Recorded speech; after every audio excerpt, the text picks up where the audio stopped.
தமிழ்நாட்டுல 2 கோடி பேர் வடக்கத்தியர்கள் வந்து விட்டார்கள் அப்படின்னு புள்ளி விவரம் சொல்லுது. வடக்கத்தியர்கள்னா யாரு? ஹிந்திக்காரன் வேலை செய்யறதுக்கு தமிழ்நாட்டுக்குள்ள வந்துட்டான் அப்படின்னு சொல்றாங்க. ஏன் வந்தான் அப்படின்னா, இங்க இருக்கக்கூடிய தமிழர்கள் எல்லாரும் தினக்குடிகாரர்களாக மாறி 8 மணி நேரம் கூட நின்று வேலை செய்யக்கூடிய ஒழுக்கம் கெட்டவர்களாக மாறி போயிட்டாங்க. அதனால இங்க இருக்கக்கூடிய தொழில் முனைவோர்கள் எல்லாம் என்ன பண்ணா, நார்த் இந்தியன்ஸ கூப்பிட்டு வரான். ஏன்னா அவன் தான் ரேஷன் அரிசி ஆக்கி போட்டா என்ன வேலை வேணாலும் செய்வான், எவ்வளவு நேரம் வேணாலும் செய்வான், கம்மியா காசு வாங்கிக்குவான். அதே நம்பால வச்சா என்ன பண்ணுவான், நம்மால் ஒரு நாள் வருவான், 2வது நாள் குடிச்சிட்டான்னா லீவ போட்டுருவான், 3வது நாளும் சொல்லாம லீவ் போடுவான். முதலாளிக்கு உற்பத்தியில பிரச்சனை ஆகும். எதுக்குடா தமிழனை வந்து வேலைக்கு வச்சுக்கிட்டு கூப்பிடுறா எல்லாத்தையும் வடநாட்டுக்காரன்னு. வேலைக்கு வந்து மட்டுமே இன்னைக்கு 2 கோடி பேர் வந்துட்டாங்க. இந்த 2 கோடி பேர் ஆங்காங்கே பரவி கிட்டத்தட்ட ஒரு 2-3 சட்டமன்ற தொகுதியில இனிமே இந்திக்கார சட்டமன்ற தொகுதின்னு மாற போற அளவிற்கு இங்கே நிலைமை இருக்கு. அமைச்சர் முத்துசாமி தான் சொல்றாரு, அதே அமைச்சர் தான்.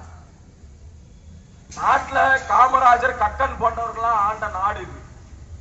இந்த மாநிலத்துல மாநில அமைச்சர்களாக இருந்தவர்கள், முதலமைச்சராக இருந்தவர்கள்லாம் காமராஜரை போன்றவர்கள், கக்கனை போன்றவர்கள் தான் இருந்திருக்கிறார்கள்.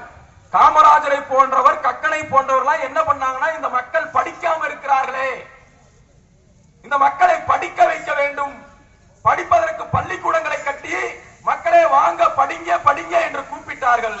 ஆனால் இன்றைக்கு இருக்கக்கூடிய ஐயா மு.க. ஸ்டாலின், முன்னாள் முதல்வர் ஐயா கலைஞர் போன்றவர்கள்லாம் ஆங்காங்கே மதுக்கடைகளை திறந்து இந்த மக்களை வாங்க குடிங்க குடிங்க என்று சொல்கிறார்கள். இது உண்மையா இல்லையா?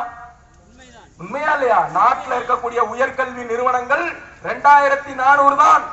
அதுலயும் அரசு நிறுவனம் 247 தான். ஆனால் நாட்டில் இருக்கக்கூடிய மதுக்கடைகள் 5000த்திற்கும் மேற்பட்ட மதுக்கடைகள். காலேஜ் எவ்வளவு இருக்கு? 2500 தான். ஆனா சரக்கு விற்கிற நிலையம் எத்தனை இருக்கு? டாஸ்மார்க் 5000 இருக்கு. அப்ப இந்த அரசாங்கம் என்ன சொல்லுது? படிக்க கூப்பிடுதா, குடிக்க கூப்பிடுதா? குடிக்க தான் கூப்பிடுது. இப்ப இவன மாதிரி ஆட்களுக்கு வாக்கு செலுத்திட்டு அங்க நின்று நான் சந்து கடையை உடைப்பேன், அதை உடைப்பேன், இதை உடைப்பேன்னா நீ என்னத்தை உடைச்சாலும் விளங்காது. அப்ப என்ன செய்யணும்? நிரந்தர தீர்வு என்ன செய்யணும்? என்ன செய்யணும்? நிரந்தர தீர்வு விரல்ல தான் இருக்கு. வாக்கை மாத்தி செலுத்தணும். வாக்கு திமுகவுக்கு திரும்பவும் போட்டீங்கன்னா, இன்னைக்கு நாட்டுல ஒரு புள்ளி விவரம் சொல்லுது, ஆண்டுக்கு 2 லட்சம் பேர் மதுவினால் இறக்கக்கூடியவர்கள், மது போதையினால் இறக்கக்கூடியவர்களின் எண்ணிக்கை ஆண்டுக்கு 2 லட்சம் பேர். நீங்க வாக்கு செலுத்தினீங்கன்னா அடுத்த வருடத்துல இது 4 லட்சம் பேரா மாறும். ஆனா வெக்கமே இல்லாம தமிழக முதல்வர் ஐயா மு.க. ஸ்டாலின் சொல்கிறார், நான் பொற்கால ஆட்சியை, எந்த கொம்பனும் குறை சொல்ல முடியாத ஆட்சியை நான் தந்து கொண்டிருக்கிறேன். நான் செல்லுகின்ற இடமெல்லாம் தாய்மார்கள், பார்க்கின்ற பெண் பிள்ளைகள் எல்லாம் என்னை அப்பா அப்பா என்று கூப்பிடுகிறார்கள். அப்பப்பா, இவங்க பொய் இருக்கு. ஏமா அப்படி யாராவது கூப்பிடுறீங்களாமா ஸ்டாலின? ஐயா ஸ்டாலின் அவர்களா அப்பா அப்பான்னு யாராவது கூப்பிடுறீங்களாமா? அப்பான்னா யாருமா? ஒரு தகப்பன், ஒரு அப்பா என்பவர் எந்த அப்பா ஸ்தானத்துல ஒரு என்னமா செய்யணும்? ஆண்டுக்கு 2 லட்சம் பேரின் தாலி இருக்கக்கூடியவன் அப்பனா? 2 லட்சம் பேர் வருஷத்துக்கு சாராயத்தை குடிச்சிட்டு செத்து போறான் அப்படின்னா என்ன செய்தி சொல்லுது? 2 லட்சம் தாய்மார்கள் தாலி அறுக்கிறார்கள் ஆண்டிலே. ஒரு ஆண்டில 2 லட்சம் தாய்மார்களின் தாலி அறுக்கக்கூடியவன் அப்பனா?